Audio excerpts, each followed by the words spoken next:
Hi guys, welcome to Bearing Drive. My name is Surjo, your host. So we actually came to Pure Electric. So let's get inside and let's see what's there inside for us. Okay, so let's get inside.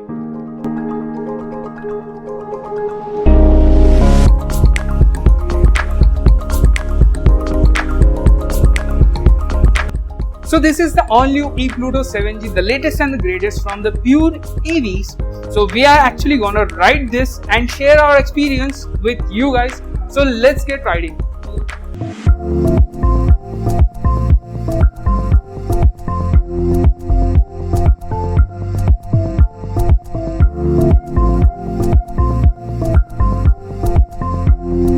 First, let's know about the company.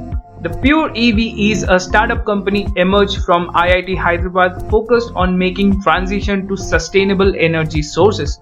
We here at Bearing Drive believe that electric is the future. The Epluto 7G is a premium offering from the house of Pure EV that will provide you the comfortable ride with zero emission. This new EV can be a great option for those who are looking for a scooter as there are less compromise to make on this scooter. And yes, the huge savings that you will make year after year. So first, let's talk about the design of this scooter. The Epluto 7G is quite modern looking scooter with some retro elements like the round headlight, which is LED one paired with the LED DRLs on the front apron, also housing the indicators. The rear tail lamp protrudes out and the indicators are smartly placed. Now these are normal bulbs. What you are seeing is the ruby red color one, which has reddish color seat. It also gets 6 different colors in total. The scooter gets chrome treatment all over it to make it look more premium, like on the bar end mirrors, front mudguard and surrounding the headlight. The body is covered by panels made with fiber, which makes it quite light on feel.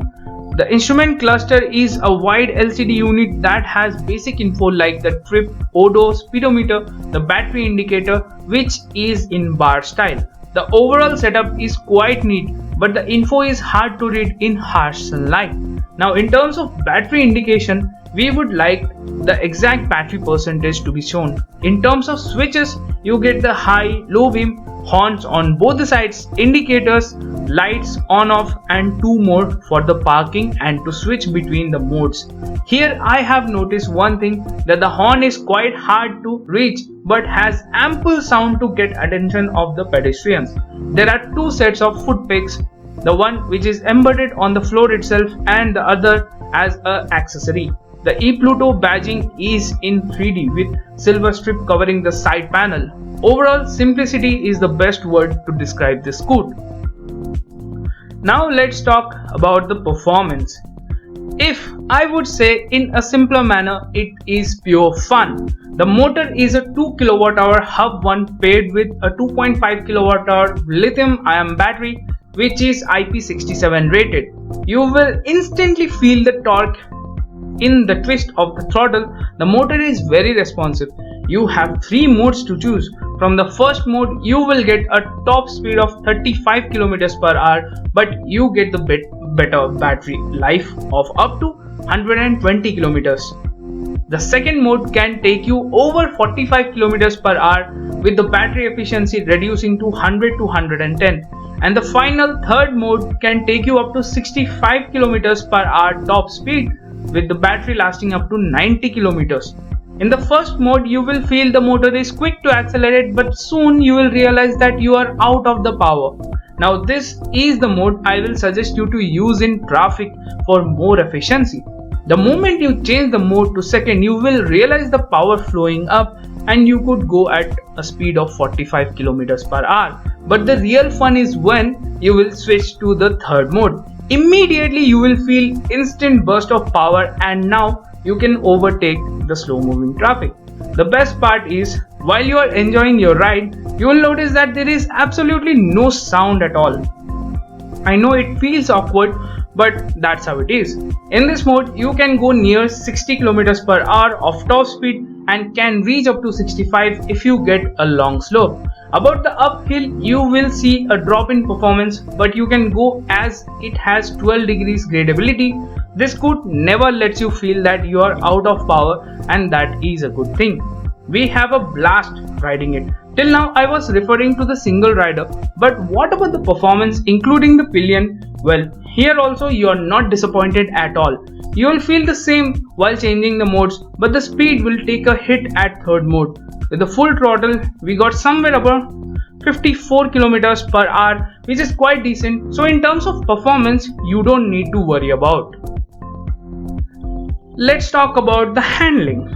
The scooter is very light with the weight of 76 kilos only, where the battery itself weighs around 15 kilos.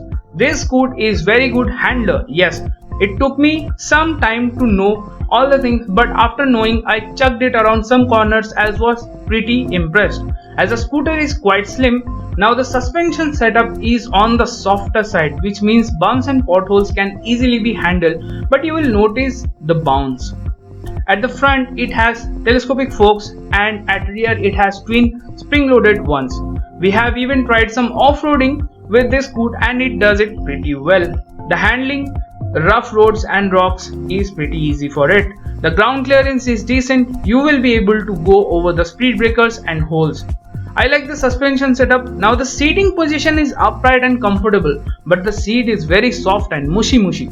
It is so mushy that at hard roads you may feel the battery under seat. The floorboard is quite high compared to other scooters. You will sit slight knees up position. Now overall handling is great, stability even in high speeds, and you get proper response while making turns. Okay, now comes the efficiency and range. We have ridden the scoot for around 20 plus kilometers. We started with 5 bars and ended with around 4. The battery capacity is 2.5 kilowatt hour and the charging time is around 4 to 5 hours. Well, at times the battery indicators was fluctuating between 4 and 3, and after some time it again became 5. So it is kind of a guessing game you need to do. You can charge the scoot in two ways. First, charge it directly through the plug near the floorboard, and the other way you can take out the battery from the underseat and charge it at your home, which can be quite convenient as the battery weighs only 15 kilos. Just with one charge you can get 120 kilometers with top speed of 35 kilometers. You get fun at mode 3 with 65 kilometers per hour, still getting 90 kilometers of range. Per charge will cost you around 2 units of current, which is near around 20 rupees. So that's kind of cheap. Coming on to the tires, you will get 10-inch alloy wheels on both the sides because it has a hub motor, which means it is mounted directly to the rear wheel itself. And the 90 section tires. The tires have ample grip as we tried some corners, and it was quite confidence inspiring on heavy braking also. The tires were holding the road pretty good. Not only that, but we even tried some off-roading and still came impressed.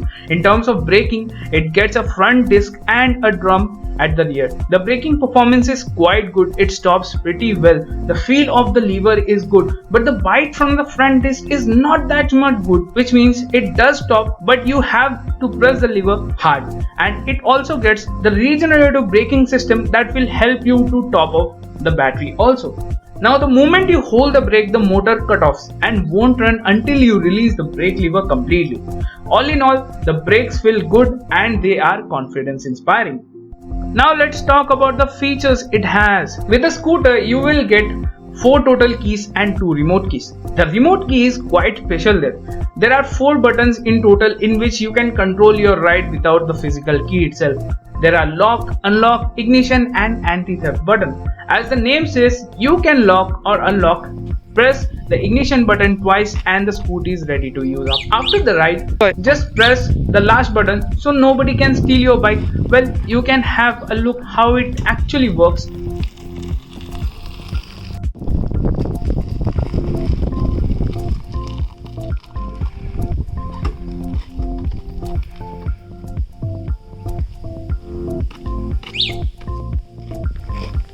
See, the moment someone tries to move it, the alarm sets off. That is quite good feature.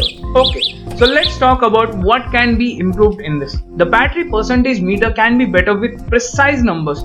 The Scoot will struggle on higher areas with over 12 degrees gradability, and if you release the brakes and don't give the throttle, the Scoot will go back as there is no brake lock function. And if you are a hefty person like me, then you will see drop in performance. In terms of storage, you will be only accessing 2 cubby holes at front where you can keep your mobile or some paperwork. The boot space is compromised by the battery. If you want to carry some luggage, you can keep it on the floorboard. The seat cushioning is too soft, can be uncomfortable at times. The Scoot is priced at 90,000 on road in Hyderabad, and for that price tag you are getting good deal. It has everything you want from a regular scooter. Yes, there are certain compromises, but there are certain advantages also, and who can forget that this Scoot will not only save your bank balance but also be absolutely unharmful to the mother nature. Well, that's it. If you like our info, then please do subscribe to our channel and press the bell icon for more videos like this. Stay tuned to our channel. Thank you for watching again.